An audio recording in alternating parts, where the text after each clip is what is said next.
जयराम जी की नमस्कार, सत श्री अकाल, आदाब। मैं के.डी. शर्मा एक बार पुनः आप सबका मेरे इस ऑनलाइन मंच में हार्दिक स्वागत करता हूं, अभिनंदन करता हूं। इसके पहले वाले व्याख्यान के अंतर्गत मैं आपसे संधि के बारे में चर्चा कर रहा था। तो आइए हिंदी की इस कड़ी में संधि के बारे में चर्चा कर रहा था और उसको थोड़ा आगे बढ़ाते हैं। सबसे पहले मैंने आपको बताया था स्वर संधि।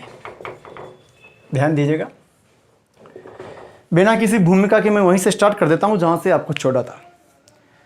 स्वर संधि के बारे में आपसे बात कर रहा था। मैंने इसके पहले आपको स्वर संधि के पहले मैंने संधि की परिभाषा, संयोग, स्वर संधि क्या होती है, उसके क्या डिफिनेशन होता है, उसके कितने भेद होते हैं, वो सारी बातें मैंने आपसे की थी। देखो, स्वर संधि में मैंने जाते जाते आपसे कहा था कि स्वर संधि की परिभाषा ये है कि दोनों ओर स्वर होना चाहिए और यहाँ पर विकार आना चाहिए। विकार का मतलब है कोई ना कोई रूपांतरण, तो ये स्वर संधि हो जाती है। पहली बात तो ये, इस परिभाषा को देखकर ये प्रतीत हो रहा है कि दोनों ओर स्वर होना चाहिए। इसका मतलब हमें स्वर ध्वनियों का ज्ञान होना जरूरी है। फिर जब मैं आपसे यहाँ कहता हूँ कि इस स्वर संधि के 5 उपभेद होते हैं, तो वहाँ सबसे पहले आपने देखा था दीर्घ, गुण, वृद्धि, या और अयादि। ये 5 उपभेद होते हैं। जो कुछ भी आपके समक्ष श्वेत पट्ट पर लिखा हुआ है उससे देख करके आप ये समझ सकते हो कि स्वर संधि की परिभाषा क्या है, दोनों और स्वर होना। फिर इसके कितने टुकड़े हो गए, 5। तो संक्षेप में मैं ये भी तो कह सकता हूं कि स्वर संधि अपने आप में कोई संधि नहीं है, बल्कि इन 5 संधियों को ही सामूहिक रूप से स्वर संधि का नाम दिया है। आप खुद देख लीजिएगा। मैंने आपसे कहा कि बताओ इसमें पेन कहाँ है, किस हिस्से का नाम पेन है, तो आप क्या बोलोगे कि ये सारी जो आपको दिखाई दे रही है आकृतियां, ये सारे जो पार्ट्स है, ये सब मिलकर के पेन बना रहे हैं। इसी भांति इन 5 संधियों को ही सामूहिक रूप से क्या नाम दिया है, स्वर संधि। इतना सा देख करके दिमाग में आपके एक बात और आनी चाहिए, और वो क्या आना चाहिए कि यहां आपको लग रहा है स्वर संधि की परिभाषा है दोनों और स्वर होना, और स्वर संधि के 5 हमने इसको भागों में बांट दिया। इसका मतलब इन 5 भागों का अपना जो विशिष्ट गुण होगा वो तो होगा ही सही, लेकिन इनमें मूलभूत या प्राथमिक गुण क्या होना चाहिए कि इन 5 के अंतर्गत भी यही कंसेप्ट लागू होना चाहिए। अर्थात इन 5 के अंतर्गत भी दोनों और स्वर होना आवश्यक है। क्यों? क्योंकि ये परिभाषा आपने स्वर संधि की लिखी है, और स्वर संधि के कितने उपभेद कर दिए, 5। तो ये 5 चूंकि इसी के तो टुकड़े हैं और ये इसकी परिभाषा है। बात क्लियर हो रही है? अब यहां पर एक निष्कर्ष और निकला कि हमें स्वर का ज्ञान होना चाहिए। तो आप देखेंगे स्वर हमारे पास कितने थे, 11। जिन्होंने इसके पहले वाला लेक्चर नहीं देखा, इसके पहले वाला व्याख्यान नहीं देखा, इसके पहले वाला वीडियो नहीं देखा, उनसे मेरा परामर्श है कि आप वहाँ लिंक पर जाकर के उसको देख लीजिएगा, ताकि आपको जिनको मालूम नहीं है, जिन्होंने पहले नहीं पढ़ा हुआ है, और जिनको जानकारी है कोई प्रॉब्लम नहीं है। अ, आ, ई, उ, री, ए, ऐ, ओ और औ। इन 11 ध्वनियों का नाम क्या है, स्वर। जहां जहां पर मैं गोलाकृति कर रहा हूं ये कहलाते हमारे मूल स्वर। बाकी सारे स्वरों का निर्माण इनसे ही हुआ है, ये मैं आपको बता चुका हूं। तो ये जो मूल स्वर है, इस आ से हमारा क्या बना हुआ है, आ, यानी ये दोनों एक ही जाति के हो गए। अनार और अनार को जोड़ा तो हमारे पास आ गया आम। इसी भांति इमली,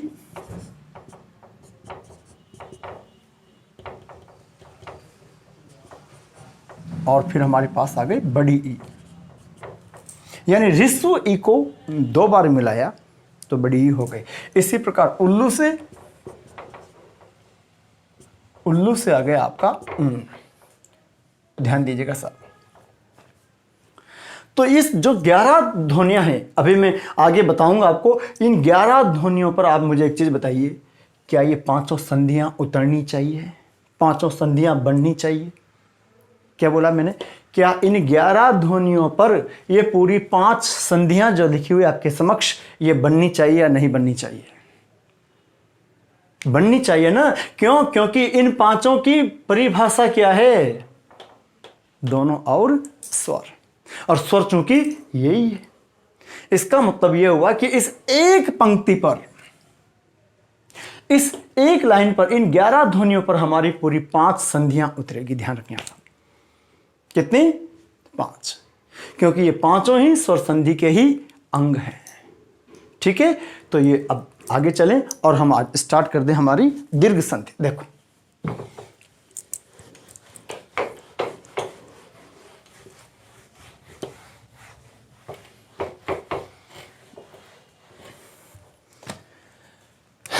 स्वर संधि का हमारा पहला पार्ट कौन सा? दीर्घ संधि। देखो, दीर्घ संधि, दीर्घ का मतलब होता है बड़ा। यहां बड़े से क्या आशय है? मैं पुनः आपको इन पर लेकर आ रहा हूं। अभी आपने स्वर लिखे थे 11, अ, आ, ई, उ, री, ए, ऐ, ओ और औ। ये 11 ध्वनियां हमारे स्वर थे। अब यहां ध्यान देना, ये मूल स्वर हैं, ये मूल स्वर हैं। मूल को ही ऋस्सु बोलते हैं। ऋस्सु का मतलब होता है छोटा। इधर देखो आप लोग, क्या बोला है मैंने? ऋस्सु। और इसका विलोम होता है दीर्घ। दीर्घ का मतलब होता है बड़ा। तो ऋस्सु, ये ह्रस्व नहीं है, ऋस्सु है। चूंकि आपको बताया था मैंने कि प्रत्येक स्वर की अपनी कोई ना कोई मात्रा होती है, और ये ऋषि वाले की जो मात्रा है वो कैसी होती है? ये ऋषि की मात्रा है। ये ऋषि की मात्रा है। जैसे आ की मात्रा ये होती है, छोटी की मात्रा ये होती है, बड़ी की मात्रा, छोटे ओ की मात्रा। इसी प्रकार ऋषि की ये है, एडी की एक मात्रा, ऐनक की 2, ये औखली की, और ये औरत की। अ की अपनी कोई प्रतीकात्मक चिन्ह नहीं होता, उसका कोई सिंबल नहीं होता। ठीक है, अब आप यहां देखो, यहां ये ह में री की मात्रा लग रही है। आपको विदित होगा, मैंने वर्ण विश्लेषण करना बताया था आपको, और उस वर्ण विश्लेषण के समय आपको बताया था कि जितने भी व्यंजन होते हैं ये मूल रूप से आधे होते हैं, और प्रत्येक व्यंजन को पूर्णत्व प्राप्ति हेतु एक स्वर की आवश्यकता होती है। अब उसकी उस अपूर्ण व्यंजन के पीछे जैसा स्वर आ जाता है वैसी मात्रा लग जाती है। अगर अ आ रहा है तो कोई मात्रा नहीं लगती, और अ के अलावा अगर ये इनमें से कोई भी स्वर आ रहा है तो वैसी मात्रा लग जाती है। यानी कि यहाँ हल वाले में मात्रा लग रही है ऋषि की। तो ये ह्रस्व नहीं है, ऋस्व है, और ये दोनों एक दूसरे के विलोम है। गुरु और लघु विलोम है। एग्जैक्ट गुरु का विलोम होता है लघु, और ऋस्व का होता है दीर्घ। और इसी प्रकार आपको मैं यहाँ कहना चाहूँगा कि ये हृदय नहीं है, हृदय है। री, ह में री की मात्रा। और इसी प्रकार आपको मैं यहाँ बताना चाहूँगा, यह कृष्ण नहीं, कृष्ण है।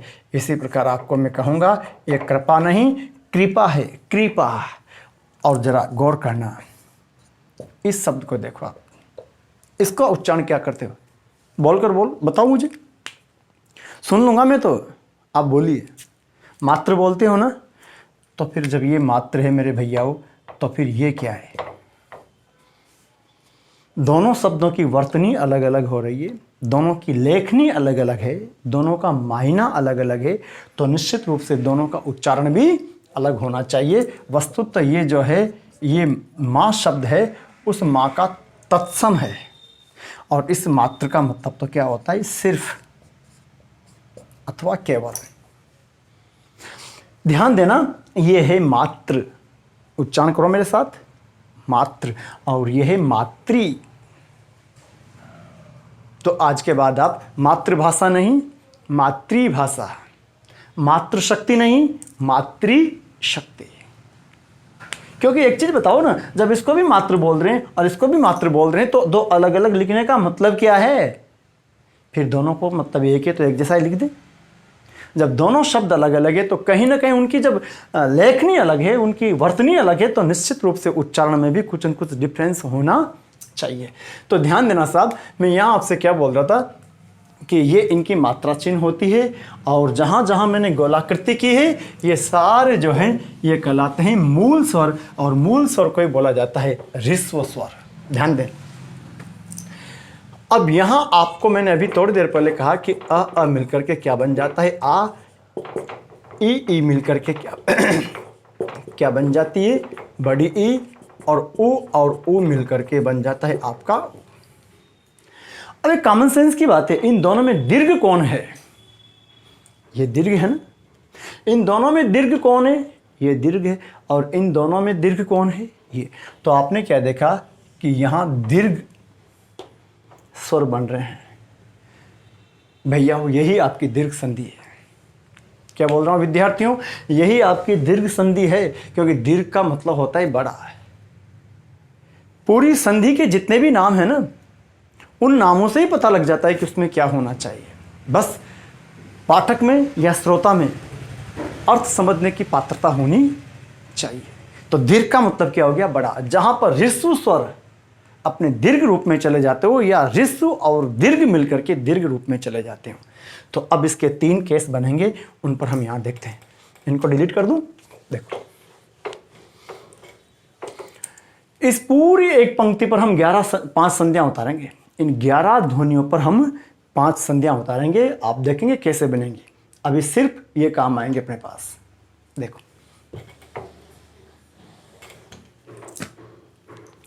तो पहला जो केस है इसके अंतर्गत अपने, वो क्या है जी, कि अ अथवा आ, और पीछे भी क्या आ जाए, अ अथवा आ। तो हमारे पास बन क्या जाता है, यानी अ और अ मिले तो भी आ बनेगा, अ और आ मिले तो भी आ, और अ और आ, और यानी कि ह्रस्व और ह्रस्व मिले तो भी दीर्घ, ह्रस्व और दीर्घ मिले तो भी दीर्घ, दीर्घ और ह्रस्व मिले तो भी, और दीर्घ और दीर्घ मिले तो भी दीर्घ। ह्रस्व क्या होता है आप समझ गए होंगे, छोटे को बोलते हैं ह्रस्व, अहल वाले में ऋषि की मात्रा। द्वितीय केस छात्रों क्या बताया था कि ह्रस्व ई हो अथवा दीर्घ ई, और पीछे भी कोई ऐसा शब्द आ जाए जो ह्रस्व हो या दीर्घ, तो अब आपका नया शब्द क्या बनेगा, नया ध्वनि क्या बनेगी, दीर्घ। तो कैसे? ये दोनों मिले तो भी, ये दोनों मिले तो भी, ये मिले या ये मिले। कारण संधि का नाम ही क्या है, दीर्घ। और तृतीय केस आपका क्या बन सकता है, ऊ वाला, यानी ये ऊ किसी भी कंडीशन में मिले, बनना क्या चाहिए, आप देखिए। अब अपन उदाहरण देखेंगे किसके इस वाले केस के। एक बार फिर बोल रहा हूं, वर्ण विश्लेषण आपको आता है। मैंने इसके पहले वाली व्याख्यान में खूब अच्छे से बताया रखा है, बहुत सारे उदाहरण के माध्यम से। तो आपसे मैं चाहूंगा कि जिनको वर्ण विश्लेषण करना यानी कि तोड़ना नहीं आता, वो उसको जाकर देख लें। उसके बिना संधि की राह आसान नहीं होगी। देखो, हटा दूं ये 3 जिनको हम बोल देते हैं सूत्र, यानी कि 3 पैटर्न है। अब हम सबसे जुड़े उदाहरण देखेंगे। देखो,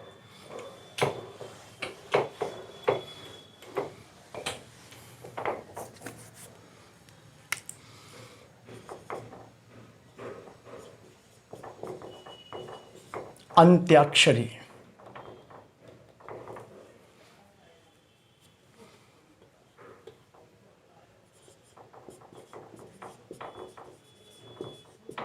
द्वारकाधीश,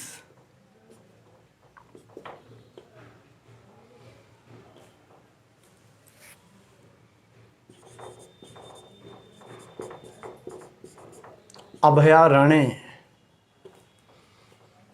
अंताक्षरी, द्वारकाधीश, अभयारण्य,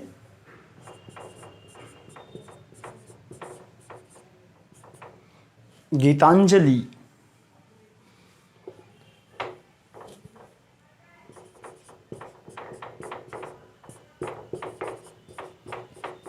मुरारी और मुरारी,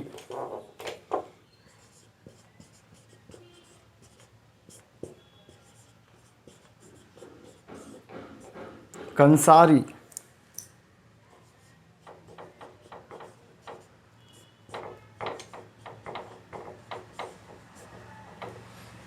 कामाधि। इन शब्दों पर आने के पहले मैं एक शब्द के माध्यम से एक कंसेप्ट क्लियर करवा दूं आपका। इधर देखो, यहाँ एक शब्द लिख रहा हूँ मैं, पहले इनको छोड़ दीजिए, आप इस पर आ जाइए। मैंने एक शब्द लिखा है आपके सामने, सधन अनुज। जरा ध्यान देना, सधन अनुज। सभी समझ लो, बिना अगर मगर किंतु परंतु को समझ लीजिएगा। मैं यहाँ बिल्कुल स्पष्ट कर दूं आपको कि जिस विद्यार्थी की संधि बहुत अच्छी हो गई उसकी आदि हिंदी अच्छी हो जाती है। ये बिल्कुल आप फील कर लोगे, और ये आप अध्ययन करते होंगे तो मालूम होगा, क्योंकि संधि से ही समास जाएगा, संधि से ही उपसर्ग जाएगा, संधि से ही प्रत्यय, संधि से ही आपका शब्दकोश में अभिवृद्धि होगी। बहुत सारे पर्यायवाची, अनेकार्थक, शब्द युग्म, एकल शब्द, वो सब इससे निकलेंगे। और सबसे बड़ी बात, संधि से ही आपका शुद्धिकरण होगा। जो शब्द शुद्धि है उसका आधार ये तीन ही चीजें होती है, संधि, उपसर्ग और प्रत्यय, और जिनमें सबसे अहम है संधि। लेकिन ये मेरा ऑफलाइन क्लासेस पढ़ाने का ये मेरा अनुभूति विषय रहा है कि 90% छात्र छात्राओं की संधि क्लियर नहीं होती, बस केवल जानते कि हाँ ये संधि होती है, पर वास्तविकता में जो संधि का मौलिक अवधारणा है उससे वो वंचित है। ध्यान दीजिएगा साहब, यहाँ मैंने आपसे कहा सधन अनुज, और आपने शब्द जोड़कर लिख दिया है क्या, सानुज। मैं अभी वो जो लिखा है उन पर नहीं आ रहा, पहले मैंने एक अलग से शब्द लिख दिया आपको समझाने के लिए, और यहाँ आपने कहा कि सानुज। अब यहाँ गौर करें, इस स को देखेंगे तो इस स से क्या निकल रहा है, एक तो स और एक आ। इस स से अ निकाल दिया मैंने। अब ये जो था, ये पीछे आपका अनुज आ रहा है, ये कौन कौन मिल रहे हैं, और अ, और इस अ के मिलने से आपका यहाँ पर क्या बन रहा है, आ। ये सारा वर्ण विश्लेषण के अंतर्गत बताया है। अब ये आ किसको प्रभावित करेगा, स को, तो ये आ की मात्रा किस पर आ जाएगी, सा पर, और शब्द क्या बन जाएगा, यानी इस स से अ निकाला। फिर प्रश्न पैदा होता है, इस स से अ क्यों निकाला, क्योंकि स में अ था। अ क्यों था, क्योंकि स में कोई मात्रा नहीं थी। किसी भी व्यंजन में अगर कोई मात्रा नहीं लग रही हो और यदि वो आधा नहीं है तो इसका मतलब है उसमें अ छुप रहा है। एक बार पुनः सुनो क्या बोला मैंने, किसी भी व्यंजन में यदि कोई मात्रा नहीं लग रही हो और यदि वो अपूर्ण ना हो, पूर्ण हो, तो उसमें अ होता है, क्योंकि व्यंजन मूल रूप से अपूर्ण होते हैं और स्वर उनमें मात्राएं लगाने का काम करते हैं। अब प्रश्न यह है कि जैसे आपने सधन अनुज को तो सानुज कर दिया, पर आपको तोड़ने के लिए दे दिया जाए कि सादर शब्द का संधि विच्छेद होगा। बात को समझिएगा, ये अभी आपके दिमाग में नहीं आएगा, लेकिन जब बहुत अच्छा अध्ययन कर लोगे तो आपके दिमाग में आएगा कि कैसे पता लगाएंगे कि टुकड़ा क्या होगा। क्या करना चाह रहा हूं मैं आपको, सादर शब्द को आपको कह दिया जाए कि इसका संधि विच्छेद होगा। तो जरा मेरे साथ आप यहां देखो, मैं 4 ऑप्शन दे रहा हूं आपको, साधन आदर, सधन अदर, साधन अदर और सधन आदर। बुद्धि का इस्तेमाल करना, सोचते जाना, बिल्कुल कॉपी पेन लेकर। क्या बोल रहा हूं, यहां आप कहेंगे कि स में क्या है, आ की मात्रा, यहां से आ निकलेगा और यहां से भी आ निकलेगा, और ये आ और आ मिलकर के आ हो जाएगा। तो जो नियम पढ़े थे उसके मुताबिक तो फिर ये भी होना चाहिए। समझ पड़ रही है मैं क्या बोल रहा हूं भाई? आपने कहा कि अ आ किसी भी क्रम में मिले, वो बनते क्या हैं, आई बनते हैं। जब वो आई बनते हैं तो निश्चित रूप से वहां पर आप किसी भी क्रम में मिला दीजिए, लेकिन ये तो अशुद्ध है, तो अब वो रूल तो धरा रह गया। यहां से आ निकाला, आ को मिलाकर आदर, आ मिलकर आ में जाना चाहिए था। कारण क्या है कि आदर तो सही शब्द है, लेकिन सा कोई शब्द नहीं होता। फिर यहां देखेंगे सधन अदर, तो स तो सही है लेकिन अदर नहीं होता। यहां अदर नहीं होता, सा नहीं होता।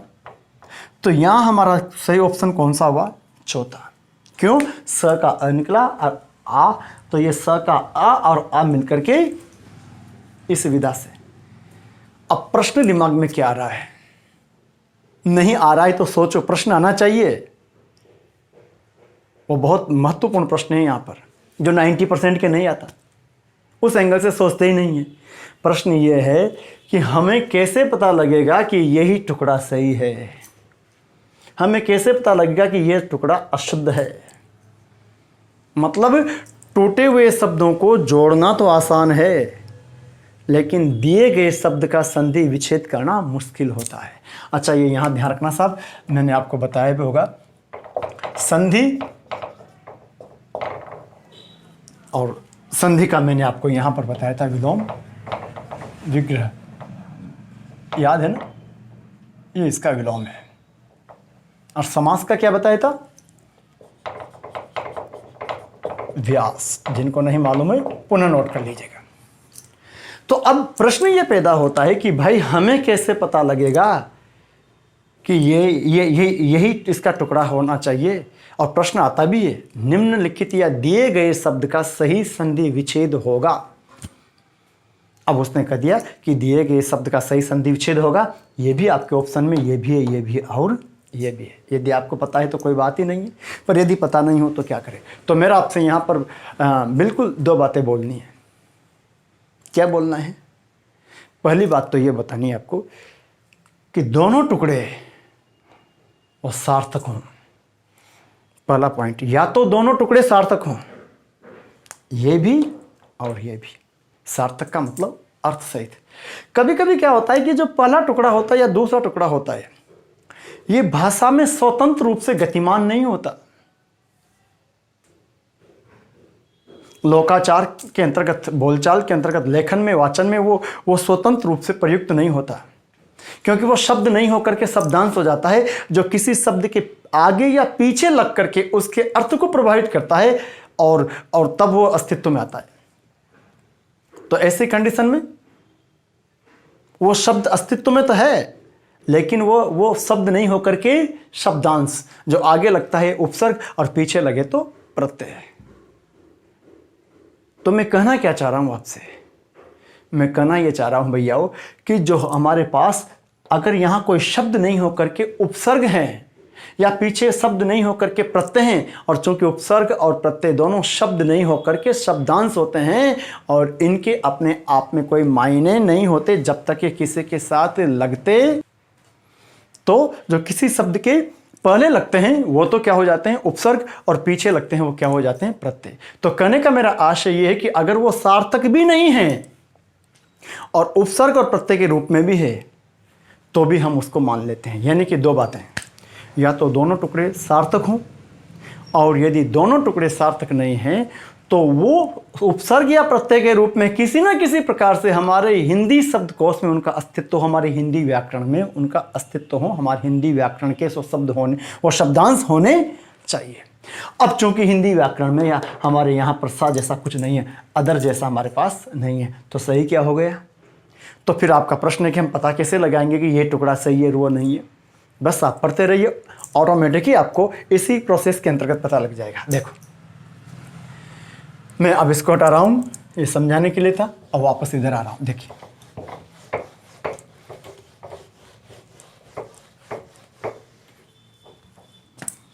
पहला शब्द आपने देखा है, मैंने आपके सामने लिखा है अंत्याक्षरी, और अब उसके साथ पीछे लिख दिया मैंने अंताक्षरी।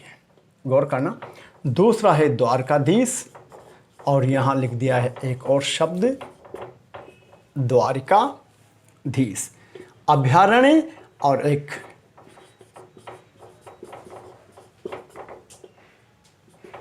अभयारण्य, गीतांजलि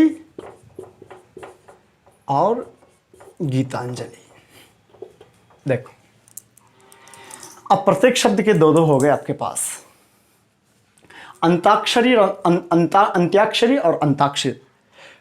यहां ध्यान देना, जब हम इसको तोड़ते हैं तो शुद्ध शब्द हम क्या कैसे तोड़ते हैं? क्या बनता है? अंत्य धन अक्षरी, अंत्य धन अक्षरी। तो हमारा राइट वर्ड क्या होना चाहिए?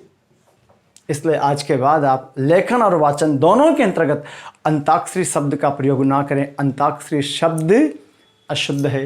तो शुद्ध शब्द क्या हो गया? अंत्याक्षरी। उसके पीछे भी लॉजिक है, उसको भी समझ लीजिएगा। हमारी हिंदी के अंतर्गत दो शब्द, एक है अंत और एक है अंत्य। अंत का तात्पर्य होता है समाप्त, और अंत्य का तात्पर्य होता है नीचे से संबंधित।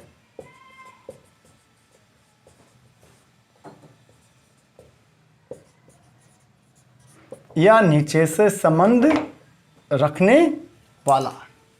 अब यदि आपने अंतधन अक्षरी कर दिया, हेलो हेलो क्या बोला मैंने, अंतधन अक्षरी कर दिया और शब्द बना दिया अंताक्षरी, तो उसका तो मायना क्या हो जाएगा? जिसका समापन अंतिम अक्षरों से हो जाता है। और वहां तात्पर्य यह नहीं है अंत्यधन अक्षरी, जो अंत्य यानी कि नीचे के जो शब्द है, अंतिम शब्द हैं, उनसे जो संबंध रखती है, उन अक्षरों से जो संबंध रखती है, उसको बोल देते हैं अंत्याक्षरी। तो ध्यान रखना भैया, आप शुद्ध शब्द क्या बोलोगे? अंत्याक्षरी। शुद्ध अशुद्ध में कई बार आया हुआ है। जिन्होंने पुराने पर्चे देख रखे होंगे या जो अध्ययन कर रहे होंगे हिंदी का, उनको पता है। द्वारकाधीश और द्वारिकाधीश, बताइए फटाफट कौन सा सही है? जल्दी बोलो, कौन सा? Yes yes, I am listening you. कौन सा सही है? द्वारकाधीश या द्वारकाधीश? तो यहां आपने देखा है कौन सा? द्वारकाधीश, न कि द्वारिकाधीश। इसके पीछे क्या कारण है? क्योंकि द्वारिका शब्द ही अशुद्ध है। द्वारिका शब्द ही अशुद्ध है। शुद्ध शब्द होता है द्वारका। हमारे बहुत सारे भाई बहनों का नाम होता है द्वारका, लेकिन हम बोलते क्या है? द्वारिका, जो कि अशुद्ध है। द्वारिका शब्द बोलने में अच्छा लग रहा है द्वारिका, लेकिन आप जानते हो जो बोलने में अच्छे लगे या देखने में अच्छे लगे वो अच्छे हों, ये कोई आवश्यक नहीं है। All that glitters is not gold. तो यहां आपसे क्या करना चाह रहा हूं? द्वारिका कोई शब्द नहीं है, सही शब्द क्या है? द्वारका। अब देखो, जब ये शब्द नहीं है तो फिर शुद्ध कौन सा होना चाहिए? और इसको आप तोड़ोगे तो क्या कहोगे जी? द्वारका धन अधीश। भैया और बहनों, अधीश का तात्पर्य होता है स्वामी, मालिक। और द्वारका हो गया स्थान का नाम। तो द्वारका स्थान का नाम है। अधीश मालिक को बोलते हैं, स्वामी को बोलते हैं। द्वारका का जो स्वामी वो कहलाता है द्वारकाधीश। और अगर मैं यहाँ कहूँ तो ये हमारे हो गए भगवान श्री कृष्ण जी हो गए द्वारकाधीश। अच्छा, एक बात यहाँ और याद रखिएगा, इसको भी देख लीजिएगा कि ये इसका क्या लोचा है, इसमें कौन आधा कौन पूरा। तो मेरा आपसे यहाँ ये कहना है कि जब दो ध्वनियाँ संश्लिष्ट दिखाई दे, यानी कि चिपकी हुई, तो प्रथम दृष्टया अपूर्ण दिखाई देने वाली ध्वनि, प्रथम दृष्टया अपूर्ण दिखाई देने वाली ध्वनि वो पूरी होती है, पूरी दिखाई देने वाली अपूर्ण होती है। अर्थात अगर मैं यहाँ आपसे बात करूँ तो प्रथम दृष्टया अपूर्ण क्या दिखाई दे रहा है आपको? वह अर्धवात वाला पूरा दिखाई दे रहा है, पर ऐसा नहीं है। यहाँ पर द आधा है और वह पूरा है। सेम सिचुएशन यहाँ लागू हो रही है। देखो आप, युद्ध। अब युद्ध में कौन आधार कौन पूरा? स्वर रहित ध्वनि कौन सी है? द। और ध महाप्राण पूरा है। जबकि दिखाई क्या दे रहा है कि ध महाप्राण, यानी कि धनुष वाला। कैसा होना चाहिए था? आधा, पर ऐसा नहीं है। तो समझ में आ गई बात? जो अपूर्ण दिखाई देता है वो पूर्ण होता है, जो पूर्ण दिखाई देता है वो अपूर्ण होता है। देखिए आगे आते हैं। ये 4-5 जो शब्द मैंने आपको लिखे हैं सारे परीक्षोपयोगी हैं शुद्ध अशुद्ध में। हेलो, जिनको पता नहीं हो याद रखना, जो अध्ययन कर रहा है, जो पुरानी पर्चे सोल्व करता है, उनको मालूम होगा सारे शब्द शुद्ध अशुद्ध की दृष्टि से अति महत्वपूर्ण हैं, अभयारण्य है। अब इसको हम तोड़ेंगे तो हमारा शब्द बनेगा अभय धन अरण्य। क्या बनेगा जी? अभय धन अरण्य। ये आपने नोट कर लिया होगा, मैं हटा देता हूं। देखो, अभय धन अरण्य। इस अरण्य का तात्पर्य होता है जंगल। किसे बोलते हैं अरण्य? जंगल को। अभय, भय में अ उपसर्ग लगा दिया। इसका आशय हो गया ऐसा अरण्य, ऐसा जंगल जहां पर वन्य जीवों को कोई भय नहीं हो, उसी जंगल को अभयारण्य घोषित कर दिया जाता है। इसलिए मेरा आपसे परामर्श है कि वाचन में भी आप अभयारण्य नहीं बोले, वाचन में भी आप क्या बोलेंगे, अभयारण्य। हर अरण्य, हर जंगल अभयारण्य नहीं होता। वही जंगल या वही अरण्य अभयारण्य होता है जिसको सरकार की ओर से वन्य जीवों को, जहां सरकार की ओर से वन्य जीवों को सुरक्षा और संरक्षा प्रदान कर दी गई हो, वही अरण्य, वही जंगल अभयारण्य हो जाता है। तो अरण्य जंगल का पर्यायवाची, ये पर्यायवाची के लिए भी महत्वपूर्ण है। और वैसे भी आपने देखा होगा रामचरितमानस में 7 कांड है। भगवान राम ने जो कुछ बाल्यावस्था में किया वो बाल कांड में लिख दिया तुलसी बाबा ने। अयोध्या में जो कुछ घटनाक्रम होता है तुलसी ने वो सब अयोध्या कांड में उल्लिखित कर दिया। जब राम जी वन को प्रस्थान करते हैं, वन को गमन करते हैं और वन में जो कुछ घटनाएं घटती है, भगवती सीता का अपहरण वगैरह सब, वो सब तुलसी बाबा ने उल्लिखित किया है अरण्य कांड में। क्योंकि अरण्य कांड में अगर आपने कभी पढ़ा हो या सुना हो तो सारा घटनाक्रम जंगल का ही है। फिर आगे बाली सुग्रीव से मिताई होती है, वो सुग्रीव से तो वो किष्किंधा का राजा था तो किष्किंधा कांड, फिर सुंदर कांड, लंका कांड और उत्तर कांड। खैर, तो अभेधन अरण्य, गीतांजलि। अब यहाँ आप देखोगे तो यस, कारण क्या है कि यहाँ हमारे पास अंजलि में छोटी की मात्रा आती है। हेलो, अंजलि में छोटी की मात्रा आती है। अंजलि का मतलब होता है संपुट। संपुट बोलते हैं छोटे पात्र को, ये भी अंजलि कहलाती है। एक ताम्र पात्र होता है, आज भी भगवान की पूजा सेवा करते हैं तो वहाँ यूज करते हैं संपुट, तो उसको, तो यहाँ अंजलि का मतलब पात्र से होता है। लेकिन गीत धन अंजलि और गीता धन अंजलि, अब यहां देखो, अभी थोड़ी देर पहले मैंने कहा था कि वो सार्थक होना चाहिए। अब इंटरेस्टिंग बात यह है कि दोनों ही सार्थक है। गीता भी सही शब्द है और गीत भी सही है। अब हमें देखना पड़ेगा कि इसका भाव क्या है। गीता की तो कोई अंजलि नहीं हो सकती, तो हमें क्या करना पड़ेगा जी, यहां गीता नहीं बल्कि गीत धन अंजलि, जिसका तात्पर्य होता है वन वर्ड में अगर कहूं, एक शब्द में कहूं, एकल शब्द में कहूं तो गीतांजलि का आशय होता है गाने योग्य गीतों का समूह। मेरे साथ बोलिए, गाने योग्य गीतों का समूह। जो गेय हैं, गेय का मतलब होता है गाने योग्य, गाने योग्य, और एक होता है जेय, जानने योग्य, दैट कैन बी नोन और दैट कैन बी संग, जिसे गाया जा सके। तो गाने योग्य गीतों का समूह। अब मेरा आपसे परामर्श है कि अंजलि हमेशा छोटी होती है सब, तो कौन सा सही शब्द हो गया, गीतांजलि। वन वर्ड में क्या हो गया, गाने योग्य गीतों का समूह। शुद्ध शब्द कौन सा हो गया, अब आइए मुरारी। खूब सुना होगा आपने मुरारी लाल, हर जगह हर समाज में यह नाम मिलता है मुरारी लाल। तो मुरारी पीछे वाला शुद्ध दिखाई दे रहा है पर वो नहीं है। शुद्ध शब्द कौन सा है, उसके पीछे की लॉजिक क्या है, क्योंकि यहां जब टुकड़ा करते हैं तो मूर्धन अरि, अरि का तात्पर्य होता है शत्रु। किसे बोलते हैं, अरि, शत्रु। दिखाई दे रहा है, मूर्धन अरि।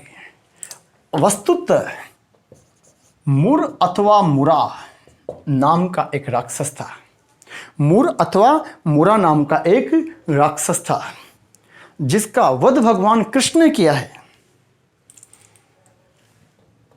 तो अब आप कहेंगे सही नाम कौन सा है भैया, शास्त्रों में तो उसका नाम मुरा ही मिलता है। मुरा नाम का राक्षस सुना होगा आपने हमारी किताबों में, और हम वाचन शैली में उसको मुर बोल दिया तो एक ही बात है। तो मुरा नाम का, यानी कि मुर नाम का राक्षस था। भगवान कृष्ण ने उसका संहार किया और देवताओं ने भगवान कृष्ण की वंदना कर दी, श्री कृष्ण गोविंद हरे मुरारी। तो ध्यान दीजिएगा साहब, शुद्ध शब्द कौन सा हो गया, मुरारी। क्योंकि अगर ये कर दिया तो फिर इसका संधि क्या करना होगा, मूर्धन अरि। तो मुर तो आ गया लेकिन ये अरि, इसका कोई मायना नहीं है। वस्तु तो इसका मायना जो है वो थोड़ा भिन्न है। ये स्त्री सूचक संबोधन है।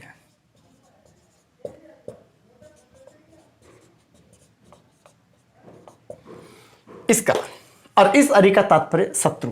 तो अब यहां ये स्त्री सूचक संबोधन का क्या मायना है साहब? भाषा हमेशा भाव का अनुसरण करती है। हेलो, क्या बोल रहा हूं? भाषा भाव के अनुसार चलती है, उसके आशय के अनुसार चलती है। कहना क्या चाह रहा है? अरे स्त्री सूचक संबोधन है और अरे यह शत्रु है, इसलिए बोलते हैं ना, अरे अरे बात तो सुन, अरे मेरी ओर तो देख, अरे तू तो यूं ही नाराज हो रही है। ऐसे तमाम डायलॉग आपने अपनी लाइफ में बोले होंगे, सुने होंगे। तो मैं आपसे यहां पर क्या बोल रहा हूं? मूर्धन अरे। और चूंकि यह हमारा पर्यायवाची किसका हो गया? श्री कृष्ण मुरारी, भगवान श्री कृष्ण को बोलते हैं। अब कंसारी, अब समझ गए होंगे आप, कंस धनारी, तो शुद्ध शब्द कौन सा हो गया? और कंसारी भी कौन? कंस के शत्रु कौन है? कंस को किसने मारा? इसका मतलब यह भी वही। कामारी, कामधन अरि, सुना होगा आपने। काम को किसने जलाया था? काम को भस्म किसने किया था? क्या बोला? यस यस यस, बोलिए। भगवान राम ने? नहीं, काम को जलाया था भगवान शिव ने। और जब काम को भगवान शिव ने जलाया तो फिर शुद्ध शब्द तो ये हो ही जाएगा आपका, ध्यान रखिएगा। और पर्यायवाची हो गया कामारी, किसका? शिव का। काम के हैं अरिजो, और काम के अरि कौन? हमारे भगवान शिव। तो ध्यान रखिएगा साहब, ये जो मैंने आपके समक्ष 6-7 शब्द लिखे, ये संधि में तो महत्वपूर्ण है ही सही, लेकिन इससे ज्यादा ये शुद्ध अशुद्ध में महत्वपूर्ण है। चलिए कुछ और उदाहरण देखते हैं जो परीक्षोपयोगी हैं।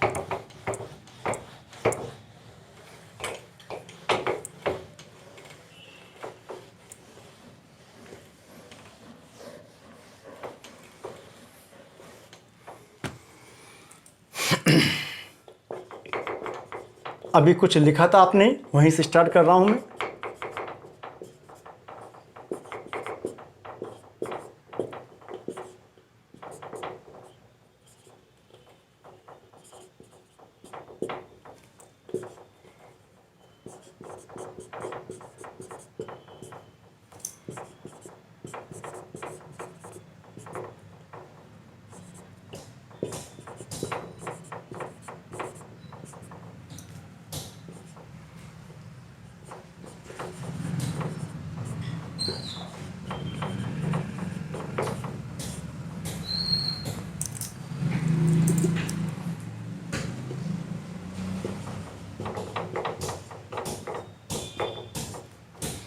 सादर, सानुज, शांत, सार्ध, सामिस, सावधि, सावयव, सार्थक, सावधान, साष्टांग,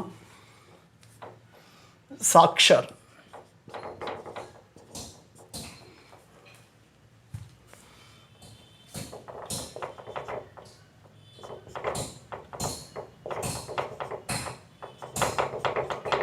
साभिप्राय,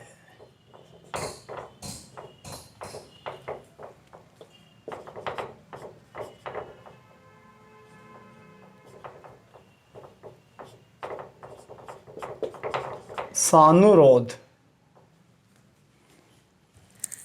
देखो कितने विद्यार्थियों को याद है कि इनमें से कितने शब्द आए हुए हैं? सावधान, सामिस। आप हिंदी की संधि नहीं पढ़ रहे, पूरी हिंदी पढ़ रहे हो, ये भाव रखना दिमाग में। क्योंकि जब भी हम कोई टॉपिक पढ़ते हैं, कोई प्रकरण पढ़ते हैं, तो सिर्फ उस प्रकरण को नहीं पढ़ रहे हैं, उसके आजू बाजू में 10 चीज़ें और साथ लेकर चलनी पड़ती है। और आप इस एंगल से और इस तरीके से पढ़ोगे, शैली से, इस विधा से पढ़ोगे, तो ही आप अपने टारगेट को अचीव करोगे। मेरे सानिध्य में अध्ययन के विद्यार्थियों के 95 तक भी मार्क्स हैं 100 में से। सब इंस्पेक्टर, LDC, अकाउंटेंट और ये एग्रीकल्चर डिपार्टमेंट के एग्जाम्स में। यस, पुष्टि कर देना किसी विद्यार्थी से आप, अरे एक के नहीं है, कई के है। तो ये दिमाग मत लगाना कि इतने सारे शब्द लिखने का क्या तात्पर्य है, वो सब आपके लिए ही है। नोट करना उनको इसी प्रकार से। एक संधि भी आपने ठीक से पढ़ ली, मैं आपसे बोल रहा हूँ 25% हिंदी आपकी क्लियर हो गई। पूरी संधि का भी टॉपिक आपने पढ़ लिया, 50% आपकी हिंदी क्लियर होगी। इस बात के लिए मैं आश्वस्त कर रहा हूँ, बशर्त आप तरीके से उस संधि को समझ लेना जैसे मैं पढ़ाना चाह रहा हूँ। क्योंकि मैंने आते ही कहा था आपसे, 8 दिन तक संधि के नाम पर सिर्फ आपने नाम ही पढ़ा है, और ये पूरी आधी हिंदी को समेटती है, मैं बता चुका हूँ। तो जब हम यहाँ बात करेंगे सादर की, देखो कैसे, तो स धन आदर। अब यहां पर इस शब्द में स उपसर्ग लग रहा है। स का आशय होता है सहित, आदर सहित जो है उसको कहा जाता है सादर। ध्यान देना। और कैसे, अभी बताया था, स से क्या निकल जाएगा आपका अ, और वो अ किससे मिलेगा, आ से। आ से मिले या आ से मिले, बनेगा क्या जी, आ। तो शब्द क्या हो गया, सादर। और आप ध्यान रखिएगा, एक बार फिर बोल रहा हूं, सादर शब्द में एक ही उपसर्ग है, केवल स। आ उपसर्ग नहीं है दर में, वो अपने आप में एक रूट शब्द है। तो आदर, और यहां पर आपके क्या आया है जी, सादर। तो ध्यान रखिएगा साहब, यहां आपसे क्या करना चाह रहा हूं कि उपसर्ग लग रहा है स, और शब्द बन गया आपका सादर। संधि हो रही है दीर्घ, दीर्घ संधि हो रही है। उपसर्ग कौन सा लग रहा है, इसका तात्पर्य हो गया आदर सहित। अब यहां एक बात और ध्यातव्य है, कौन सी, कि जब किसी शब्द के आगे स उपसर्ग आ जाता है तो फिर सहित प्रयोग करने की आवश्यकता नहीं होती। हेलो, ये दोनों एक साथ यूज नहीं किए जाते, या तो यही यूज किया जाता है या यही यूज किया जाता है। जब मैं आपसे कहूंगा कि मैंने उनको सादर प्रणाम किया, तो फिर मुझे यह कहने की जरूरत नहीं है कि मैंने उनको सादर सहित प्रणाम किया, यह नहीं कहूंगा। या तो मैं सिर्फ क्या कहूंगा कि मैंने उनको सादर प्रणाम किया, कि जब मैं कहूंगा मैंने उनको सादर प्रणाम किया, इसका मतलब हो गया मैंने उनको आदर सहित प्रणाम किया। और या फिर मैं बोलूंगा मैंने उनको आदर सहित प्रणाम किया। ध्यान दीजिए, हेलो, मैंने उनको आदर सहित प्रणाम किया, तो फिर मैं आगे स नहीं लगाऊंगा। पर अगर मैं बोलता हूं मैंने उनको सादर सहित प्रणाम किया, तो मेरा वाक्य अशुद्ध हो जाएगा, क्योंकि स और सहित का तात्पर्य एक ही है। यूं ही समझ लो आप, कल भोजन के लिए आप मेरे घर सपरिवार पधारना,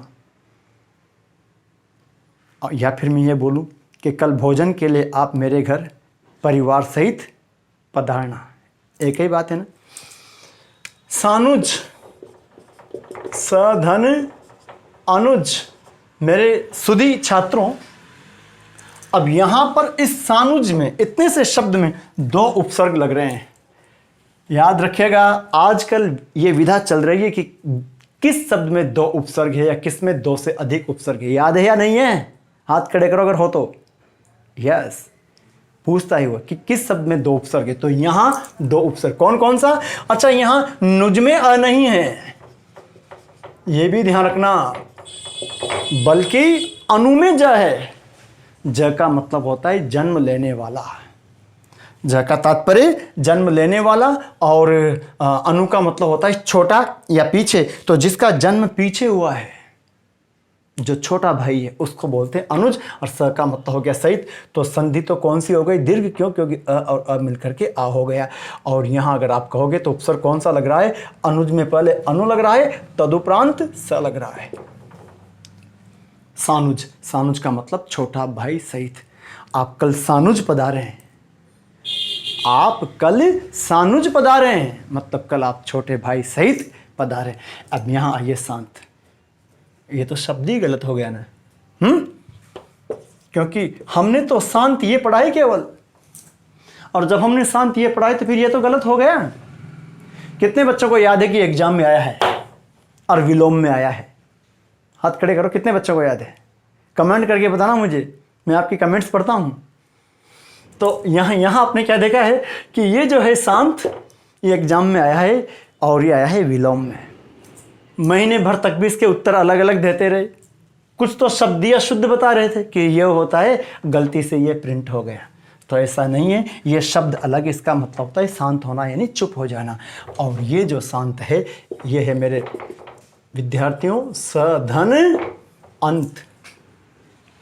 अंत सहित जो है उसको बोलते हैं शांत, यानी कि अंत सहित, और इसका विलोम होता है अनंत। ध्यान देना। यस। फिर आप कहोगे कि भैया अनंत का विलोम तो अंत होता है। जी हाँ, अनंत का विलोम अंत भी होता है और शांत भी होता है। अब थोड़ा अक्ल का इस्तेमाल करना, दोनों में कोई ज़्यादा डिफरेंस नहीं है। अंत का तात्पर्य भी क्या है? समाप्त। और शांत का तात्पर्य क्या है? अंत सहित। तो ये दोनों समानार्थी हैं और दोनों का विलोम क्या हो जाएगा? अनंत। आइए सार्ध, सधन अर्ध, आधे सहित जो हूं,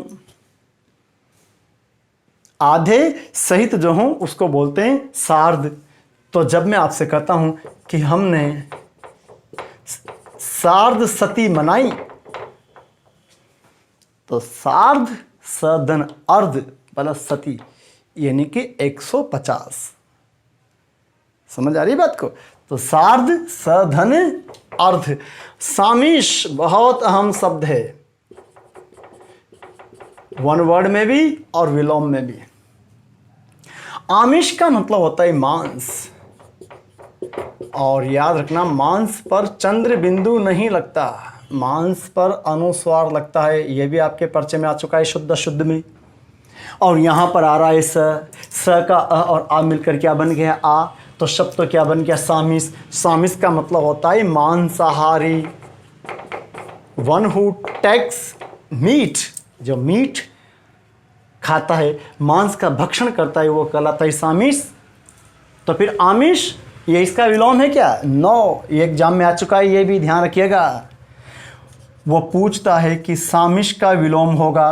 अब आपके पास दोनों ऑप्शन में आते हैं, आमिष भी और निरामिष भी। ध्यान देना साहब, ठीक से समझने की कोशिश करना मैं जो बोल रहा हूं। सामिष का विलोम आमिष भी और निरामिष भी, तो दोनों विलोम नहीं है। वस्तुतः एक औसत दर्जे का विद्यार्थी फर्स्ट में यही समझता है कि सामिष और आमिष ये विलोम हो गए। नहीं, सामिष और आमिष एक दूसरे के समानार्थी हैं। सामिष और आमिष एक दूसरे के समानार्थी हैं, इनका विलोम होता है निरामिष। तो निरामिष का विलोम पूछा जाए तो सामिष भी हो सकता है और आमिष भी हो सकता है। निरामिष का विलोम पूछा जाए तो सामिष भी हो सकता है, आमिष भी हो सकता है। दोनों दिए गए हों तो पहले आमिष लगाना, और दोनों दिए गए हों तो सामिष लगाना। जब निरामिष शब्द दिया जाए, कहा जाए इसका विलोम होगा, तो पहला ऑप्शन आप क्या लगाओगे? सामिष, निरामिष का विलोम। और यदि आपके पास निरामिष का विलोम पूछे, सामिष ऑप्शन में नहीं हो तो आमिष। तो क्या बोला मैंने? कंफ्यूज मत हो बिल्कुल भी। निरामिष का विलोम सामिष, और सामिष ना हो तो आमिष। और अगर सामिष का विलोम पूछे तो निरामिष, आमिष का विलोम पूछे तो भी निरामिष। तो निरामिष का मतलब one who does not take meat, जो मांस का भक्षण नहीं करता। अब आ जाइए आप किस पर?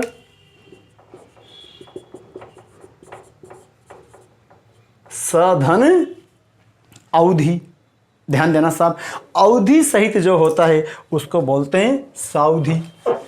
अब यहां भी हमारे एक पर्चे में प्रश्न आ गया है, कौन सा? इधर देखो, अवधि और अवधि। इस अवधि का तात्पर्य होता है समय सीमा, और इस अवधि का तात्पर्य होता है अवध की भाषा।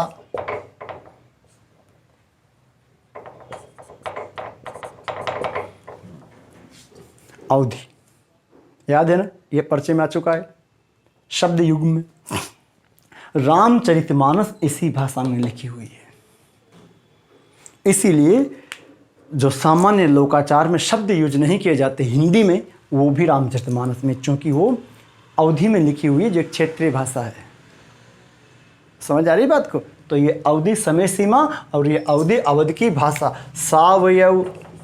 अच्छा, यहाँ देखिए आप लोग, इसके अंतर्गत उपसर्ग लग रहा है, कौन सा? स। और इधर धीमे अव लग रहा है, तो दो उपसर्ग लग रहे हैं यहाँ भी। सावयव में सधन अवयव, ध्यान दीजिएगा साहब। इसमें भी पुनः अवधन यव। और अवयव का मतलब होता है घटक। घटक बोलते हैं कोई चीज जिस किसी पदार्थ से निर्मित हो, जो उसके जिससे उसका कंपोजिशन होता है, तो अवयव घटक, सावयव घटक सहित, ये भी परिचय में आ चुका है। सार्थक, मैं इस घटक को यहाँ से हटा रहा हूँ ताकि आपको दुविधा ना हो, यहाँ लिख रहा हूँ, देखो, अवयव घटक। सार्थक, साधन, अर्थक, अर्थ सहित जो है वही सार्थक है। सावधान, ये भी आपके परिचय में आ चुका है। साधन, अवधान, यहां पर कैसे, धान में अव लग रहा है। अवधान का मतलब होता है ध्यान या मनोयोग, और स का मतलब होता है सहित। तो जो ध्यान सहित की कंडीशन है, ध्यान सहित जो है वही क्या है, सावधान। तो सावधान में होते भी क्या है, अपन बिल्कुल एकाग्र हो जाते हैं। साष्टांग, साधन, अष्टांग, और अष्टांग को फिर तोड़ लूं मैं तो अष्टधन अंग। 8 अंगों सहित जो होता है उसको बोलते हैं साष्टांग। प्रणाम करते हैं किसी को बिल्कुल जमीन पर लेट करके, तो 8 अंगों सहित साष्टांग। और आखिरी में आपके समक्ष साक्षर, साधन, अक्षर। याद रखना मूल शब्द अक्षर, उसमें अ लगा, अक्षर का मतलब विभाजन, टूटना फूटना, जो टूटे फूटे नहीं वो अक्षर है। फिर आगे लगा ध्यास, जो अक्षर सहित है वो साक्षर है। साभिप्राय, साधन,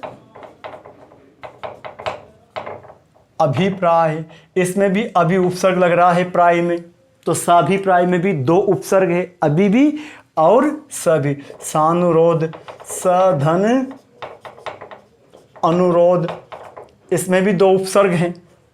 पहले रोध में अनु लग रहा है, फिर से सानुरोध यानी विनती सहित। आपने उतार लिए होंगे या स्क्रीनशॉट ले लिया होगा, मैं हटा रहा हूं।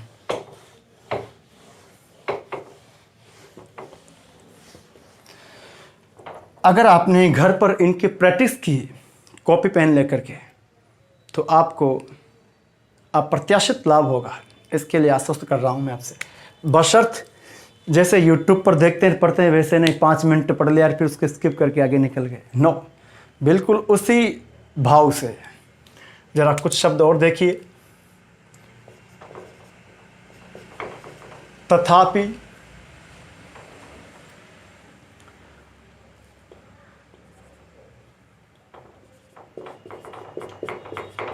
देशाटन, तीर्थाटन, भिक्षाटन,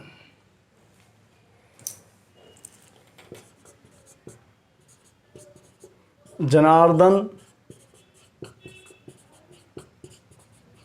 उवापोह,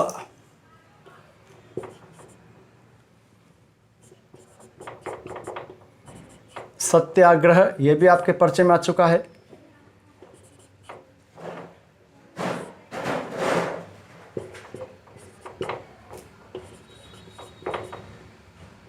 स्वाधीन,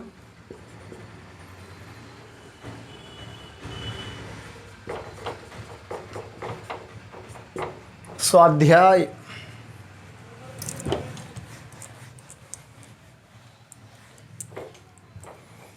स्वाधीन, स्वाध्याय,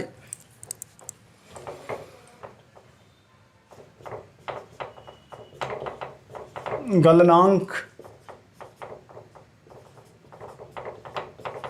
क्वथनांक, हिमांक,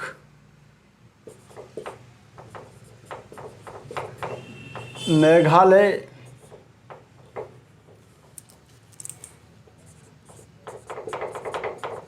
दीपावली, जीवाणु, विषाणु,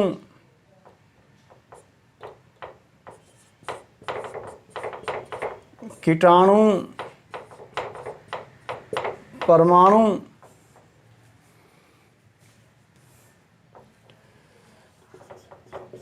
ये भी आपके परिचय में आ चुका है। हास्यास्पद, हास्यास्पद,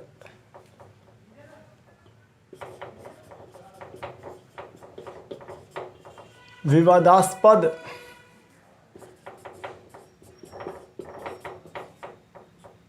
घृणास्पद। तो जरा आप इन शब्दों को देखिए, यहाँ पर आपके सामने तथापि, देशाटन, तीर्थाटन, भिक्षाटन, जनार्दन, उवापोह, सत्याग्रह, स्वाधीन, इन सारे शब्दों को मैं आपको, आप पहले आप तोड़ेंगे इनको, और मैं अगले व्याख्यान के अंतर्गत जब स्टार्ट करूँगा तो आपको इनको तोड़ कर बताऊँगा। और देखना बिल्कुल मत भूलना, मैं दीर्घ संधि का पार्ट सेकंड लेकर आऊँगा अगले व्याख्यान में, जिसके अंतर्गत ई के और ऊ के केस होंगे। आज सिर्फ दीर्घ संधि का पहला केस निपटाया है आ का, लेकिन वो आप समझ सकते हो कि किस प्रकार से निपटाया है। तो आप प्रैक्टिस करना। मैं वो फिर बोल रहा हूँ, मैं चलो उनकी तो बात समझ में आती है जो सिर्फ फॉर्मेलिटी के लिए आया, देख लिया, चले गए। कम से कम वो विद्यार्थी जो प्रत्यक्ष या परोक्ष रूप से मुझसे पढ़े हुए हैं या मुझे जानते हैं, और जो बिल्कुल जिज्ञासु है, या जो पेपर में कुछ अच्छा करना चाह रहे हैं, तो मेरा आपसे परामर्श है कि कॉपी पेन लेकर 2-3 बार प्रैक्टिस करना, और बिल्कुल ईमानदारी से इन सारे शब्दों को एक बार तोड़कर देखना। मैं नेक्स्ट वीडियो जब स्टार्ट करूँगा, जब मैं सेशन स्टार्ट करूँगा, तो पहले इन तमाम शब्दों को तोड़ूंगा, अर्थ सहित इनकी तार्किक, सटीक और सार्थक, सारगर्भित व्याख्या करूँगा। उसके बाद में ई और ऊ के, और मैं पूरी संधि आपको उसी भाव से पढ़ाऊँगा जैसे मैं आपको ऑफलाइन में पढ़ाता हूँ। ठीक है साहब, बहुत बहुत धन्यवाद। जय श्री राम।